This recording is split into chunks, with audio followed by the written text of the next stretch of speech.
YCP వాళ్ళ క్రియేటివిటీకి Oscar award ఇచ్చినా తక్కువే. కౌన్సిల్లోకి కాగ్ రిపోర్ట్స్ నే ఫేక్ గా క్రియేట్ చేసి తెచ్చేశారు. బొత్స సత్యనారాయణ గారు సభలో పేపర్లు తిరిగేస్తూ కేంద్ర ప్రభుత్వం తరఫు నివేదిక ప్రకారం ఇవాళ ఆంధ్ర రాష్ట్రం 22వ స్థానంలో ఉంది.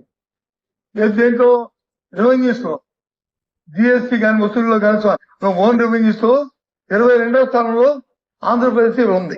కట్ చేస్తే అక్కడుంది ఆర్థిక శాఖ మంత్రి పయ్యావుల కేశవ్ గారు. ఇటు పంపండి, అది ఎక్కడ ప్రింట్ అయిందో చూద్దాం ఒకసారి అనేటువంటి తప్ప వేరే ఉద్దేశం కాదు.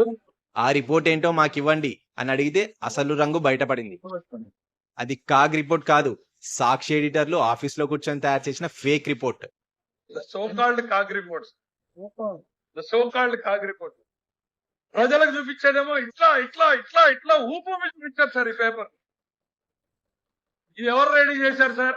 సార్ ఇది పాపం ఆ సాక్షి రిపోర్టర్ల మెడ మీద కత్తి పెడుతున్నారు సార్. నిజాలు లేని వండి వార్చమంటున్నారు. వండి వార్చే ప్రయత్నంలో ఇట్లాంటి తప్పిదాలు జరుగుతున్నాయి. దాన్ని పట్టుకొని వచ్చి ఇక్కడ చూపిస్తున్నారు. పయ్యావుల గారు ఆ గుట్టు రట్టు చేయడంతో బొత్స గారు ఏం చెప్పాలో అర్థం కాక తెల్లముఖం వేశారు. జగన్ నేర్పించిన అబద్ధాన్ని నిజం చేయడం అనే విద్యను బొత్స గారు సభలో ప్రదర్శించి అడ్డంగా బుక్కయ్యారు.